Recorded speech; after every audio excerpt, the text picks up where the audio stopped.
G'day guys, Tills20 here and welcome back to Parkitect. It has been a good while since I've played Parkitect. It was probably back around Christmas time that I released a Parkitect video, and I'm really sorry to all those people who've been holding out.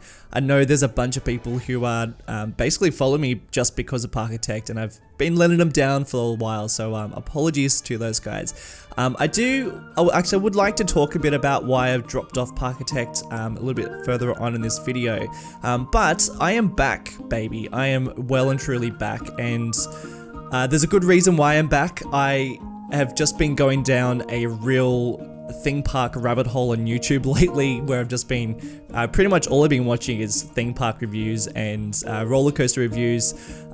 It's just been ridiculous, but I've been really enjoying it, and that has sort of formed a lot of my motivation. And on top of that, I do also have a lot more free time at the moment indoors because of course, self-isolation. We've got a couple of rules going on in Australia at the moment to help prevent the spread of the coronavirus. So I do have a little bit more free time on my hands. So, that sort of gave me a little bit more extra reasons to jump in because I have been meaning to play this game for a while. Just been lacking a bit of motivation, and I'll talk a bit more about that in a little bit. But let me just talk about this project because it is a bit different. It's not the old project that I was working on before. This is a brand new one. And this theme park is going to be based within a city. So I would like all around the outskirts of this park, and even like I think a lot of the city-esque vibe will also be coming inside the park, as it is going to be a not a small park. It's definitely not going to be a small park, but it's going to be very much influenced by its environment. And there's two parks that I am taking inspiration from. The first, and they're both in Japan. So the first one is Universal Studios in Japan. A lot of inspiration from this park here, which is pretty much on a dock and within this industrial space, which I find very interesting. I think it's probably one of the more unique environments for a theme park, being within a city. Most theme parks are sort of based outside of cities where there's a lot more space, and I just think that this makes a really interesting location, and I wanted to build something quite similar where there was like a city and an industrial area based around the theme park. And then the second one, which you probably can also guess, is again in Japan, and this one is Disneyland in Japan, in Tokyo, I believe, and within a very similar location. So these are like old industrial spaces that, obviously there was something much larger in these areas, and then the block of land was then for sale, and what better place to put at an amusement park. So I am taking lots of inspiration from both those places, but probably more so Universal Studios. And so like on top of building the theme park, I do also want to make sure that my whole area is also very much themed, and not themed I guess, but I would like to build a city. I would like to build an industrial area all the way around the park, and really like develop that up. So that's what I'm going to be doing for the first I'm going to say 5-6 episodes, is probably still like just developing up around this area. My theme park is not going to be based in Japan. It's probably, I'd probably go for more of an American style of building and architecture than anything else. And you can see that I'm actually placing down a whole bunch of pre-built buildings. These are all from the workshop, the Steam workshop. And I've done that for a couple of reasons. The biggest reason is that in order to actually even get the ball rolling, I need to, actually have some buildings. Otherwise, we're going to be taking things very, very slowly. I know this is all isometric and, kind of like an easy style of building, but still pretty time consuming. I'm just remembering how much time it takes to actually build anything in this game, for good reason. And also the buildings on the workshop are great, and I totally encourage people to, use the assets that are already on there, because people create some really great types of buildings and assets and stuff like that. So I'll be using a bunch of them. I will also end up creating my own. I do down the track. By the way, guys, I've been building a lot in Parkitect. I pretty much just spent the last week just playing and building. So you're gonna see a lot of recorded footage that I probably did in one big bulk. So I can safely say that there's a whole bunch of episodes on the way, and I'm really, really excited to show you what I've been doing, because I've been building a lot, and I'm really, really happy with the sort of stuff that I've been coming up with. Oh, by the way, I will also be doing a live play around the 15-minute mark, so it won't be all time lapse. I'm going to sort of chop up this footage so that it's not so much time lapse, and I'm also like not including everything that I do. So you're generally seeing like the first, I don't know, like 4 minutes of me building something, and then I'll jump cut to, you know, a different scene, so that, you know, it's not just me scrolling through menus and stuff like that. It's going to be a little bit more edited than usual. So that's the project, a theme park based on Universal Studios, based in a city/industrial area, and I've also got a water there, which I would also like to build some sort of dock, you know, big industrial space. And also I'm sort of toying with the idea of creating like a second park that's not like in conjunction with this park. It's going to be its own like separate, it'll be more like restaurants and cafes and a couple of like smaller funfair amusement park rides. But I haven't really worked on that just yet. That's just like an idea in my head. And I'm also working on a train line too, which is how I want people to be coming into the theme park is via this train line. I'm trying to play around with potentially having a train, like an actual moving train here as well, but I figured actually it'd just be cool just to have the train line here and people entering the theme park from the station through this entrance, which is similar to the one in, well, it's exactly the same as the one in Japan. Universal Studios in Japan is there's a train station right there, and this whole shopping center, which I'll end up creating in the next episode, which is pretty damn interesting. But I won't be, it's not, I don't want to like do a Universal Studios. I want this to be $2 Studios, the one that I abandoned my previous series. This is the new $2 Studios. So I don't really want to be doing like an exact copy, and I definitely don't do that, but you will see definite styles and themes, and it's kind of like, I want you to imagine that this theme park is in some sort of like alternate universe where, you know, instead of Universal Studios, it's $2 Studios.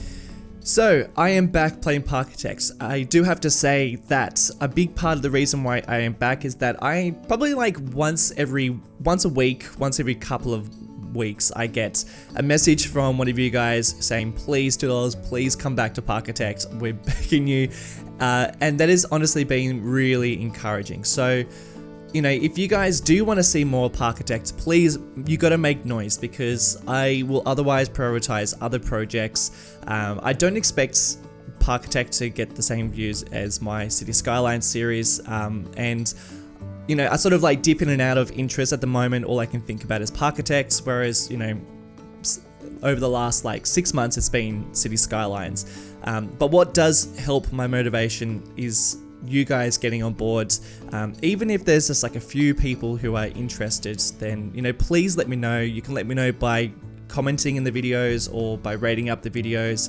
I'm also on Patreon as well, so, you know, if you want safe games and if you want to support the channel, especially if you want to see more content like this, then that is a really great way of doing that. And look, because my channel is a second job to me, I really have to prioritize, you know, how much time I do spend building on different projects. City Skylines is my main thing, and it will probably always be somewhat my main thing. And, you know, that takes already a lot of time, like, you know, developing those episodes and building and, you know, staying on top of social media and stuff, which I love doing, and I would love Parkitect to also occupy a bit of that time too. So if you do want me to stick around with Parkitect, then please, you gotta encourage me. You gotta get on my case, because that was a big reason why I even came back in the first place. Was I knew that there was a bunch of people who were keen to see some more episodes, which really helps me out to stay motivated. At the moment, I do have the time. At the moment, I am really motivated. But yeah, please get on my case. If you are interested, let me know and keep me engaged with this, because that'll help me out a lot.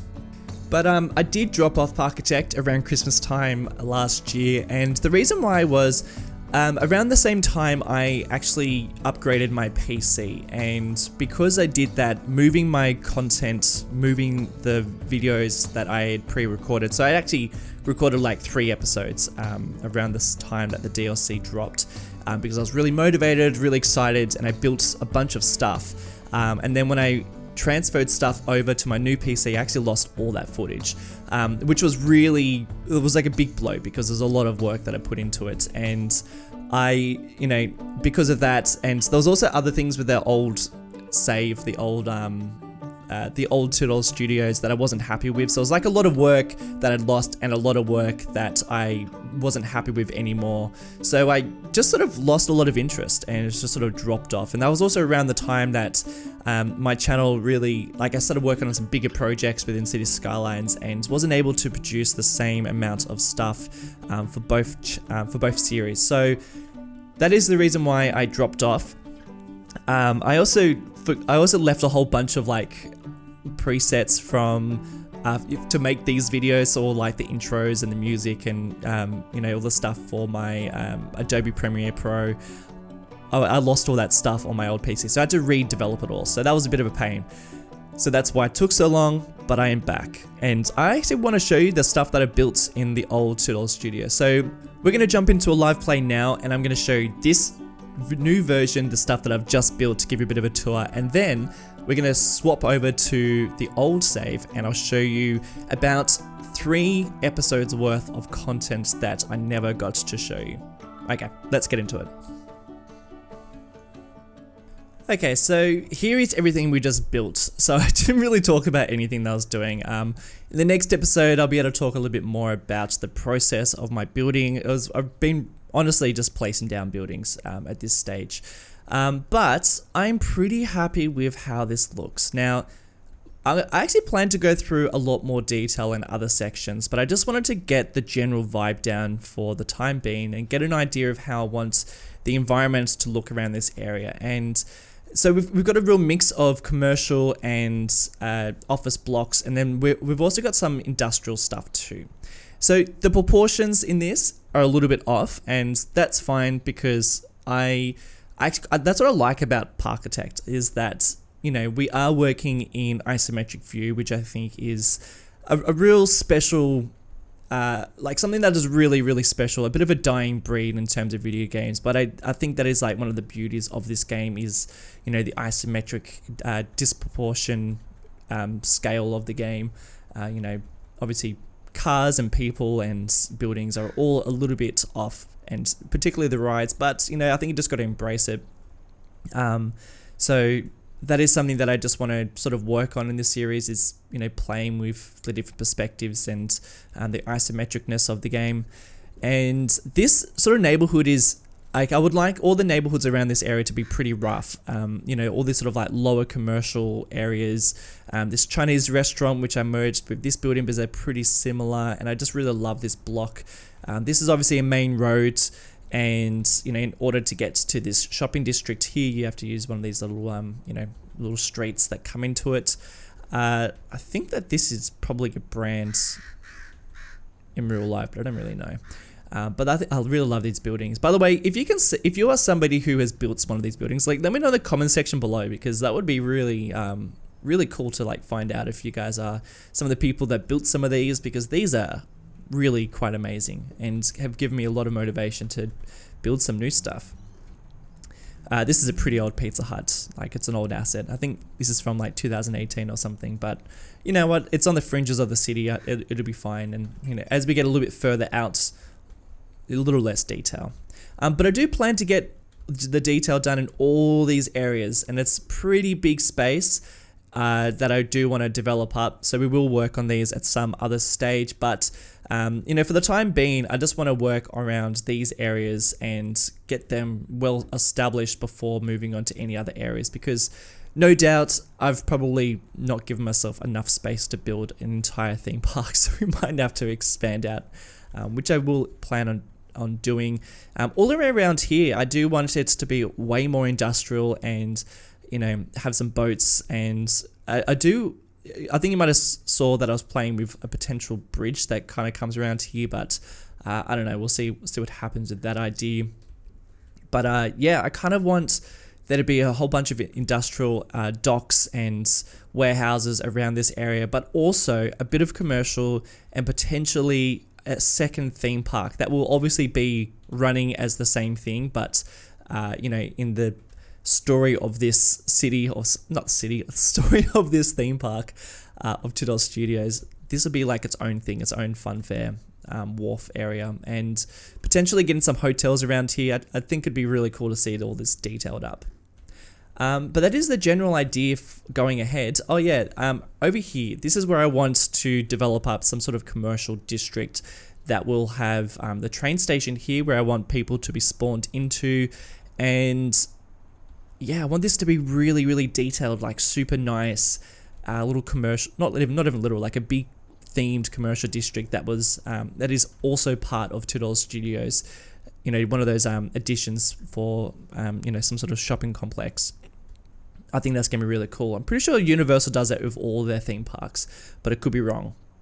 But that's what $2 Studios is gonna be.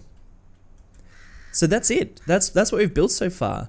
Like I said, I think it's probably based around like in some sort of American city because, you know, I think these are very American. But they're great looking assets, guys. Here's my crappy one. But I do plan to build my own stuff at some stage. Man, look at these trucks. I don't know who built these trucks, but they are damn good. They're really, really nice. So that is the new park. I mean, it was a bit rushed. The next episode is going to be pretty epic when we build this area. Alright, I'm going to go back into the old $2 Studios and show you some of the lost footage and the lost park. Alright, so where we've last left off with this save, I was working on this like mine themed adventure area, and we built this rapid ride, which you can see that I finished, and we built this, I really love this thing. I still really love this thing. But this spinning launch coaster that takes you through this entire like journey through this mountain that sits on this island, well, pretty much an island. Some really great like interaction with the rapids down here as it goes through this canyon. I mean, I really do love this area, but there are other aspects that I really dislike about this old save, which I'll talk about in a sec. Yeah, I do really enjoy this area, and then I finished it off. So check out all this. I mean, I do still really like this area. You know, got this dining area here. This is like this food court that's nestled in this building. Again, within this whole like structure, this mountainous structure. And this is like the entrance to this themed area, this adventure themed area. I really love this like viewing platform as like people come down this whole like water area, this whole splash zone. And I tried to like do a bit of a waterfall here, which, you know, it sort of works, but maybe not so much. I don't know, you guys can let me know in the comments if you think that works, but that was like a lot of fun. It was pretty tricky to do because I had to like try and make sure that they weren't clipping. I don't know, because I'm crazy. I didn't want them clipping within these rocks, so I had to like make sure I put these spinny things here too. But I mean, this whole area is, I really do love this area. Got these like food, popcorn and burgers stalls that's like, you know, nestled in this cliffside where like people can get in, like, you know, vendors can get in through here. It's this really nice themed area. We've also got this great viewing area for the, can't remember if I ended up naming this thing. Nah, that's as far as I got. Just built it and that was it. And then this turned out pretty nice too. This spinning thing. This was based on Fantasia Land. They've got this like really great mine spinning ride that's pretty similar to this, and that's what I was going for. A bit of a theme thing. And then check this out. So I think it might be Coaster Cool who created a tutorial on how to, you know, make one of these a little bit more in a realistic manner, and yeah, ended up designing this that I think works really, really well. So obviously they exit through this section, and then this is where they enter. But this is like the main. This is how they actually operate. Whereas Parkitect doesn't really give you that option. You can do some cool things by splicing them together. But yeah, I do like this. And I really love these like little bits of elements where the what do you call it, backstage, I guess you can call it, these pipes and boxes and stuff. Not that I know what they do, but they add to the whole theme. But not the log flume, what is it called? The river rapids. I mean, they don't do anything too spectacular besides interacting with the spinning coaster and going through this canyon rock area and underneath the bridge here. There's bits of rapids here and there, but generally it's all pretty much, it's pretty tame. And then we've got this like really lame bit of theming here. When you go to theme parks and then they've got like a bit of lame theming, you're like, oh, come on, give me a break. And then I wasn't that happy with this, but this is the monorail line that I tried to make it interact with the whole environment a little bit better, but I don't know, it's a bit lame. It's not that great. But yeah, I was going to have the monorail stop here, and there's also going to be another stop around here. This whole area is going to be that candy themed area that they introduced with the new DLC, and this is where I started to get really stuck, because I didn't know how I was going to get the monorail from here. Didn't really take into account how I was going to get all the way around to this area, and also I think the scale was really off. So this is where I also started to lose a little bit of motivation. Is I hated this. To be honest, I really didn't like how this turned out. And as much as I liked this whole themed area, there were like bits of scale that I really didn't like that I did. So for instance, this whole area is very disproportioned compared to what this roller coaster is. Like, I do love this roller coaster, but it's just way too big. And this thing I really dislike. As much as I like the way that the architecture looks and the style, it's just enormous. It is way too big, and I would like to build more hotels and resorts and stuff like that in Toughpower Studios moving forwards. But something like this, I think this is like a good baseline, but I do intend to build something a little bit better. And in fact, the next episode, I end up using this building, but just like use it in a different way. So you will see this again, but it's just in a much better proportion, compared to this. It's just, yeah, I hate it. So I'm really glad that I've moved on, because the next save is going to be so much better. I've already made a whole bunch of progress on it, and I'm really excited to show you guys as well. But I am going to stop building on it, because I do want you guys to start getting a bit of input and letting me know what sort of things you want me to start building moving forward with the new Toughpower Studios. But guys, do let me know in the comments section if you're excited for this series, if you are keen to see some certain things, and let me know if you have any suggestions, and I'll definitely use them in the next couple of episodes. But guys, we are back in Parkitect, and it is damn good to be back. The old Toughpower Studios will be available to patrons, and I'll upload that as soon as I can. And I do want to give a special shout out to some of them, like Andre Hep, Harvey Cross, and Ben Triggy. Guys, thank you so much for watching, and I'll catch you in the next one. Bye!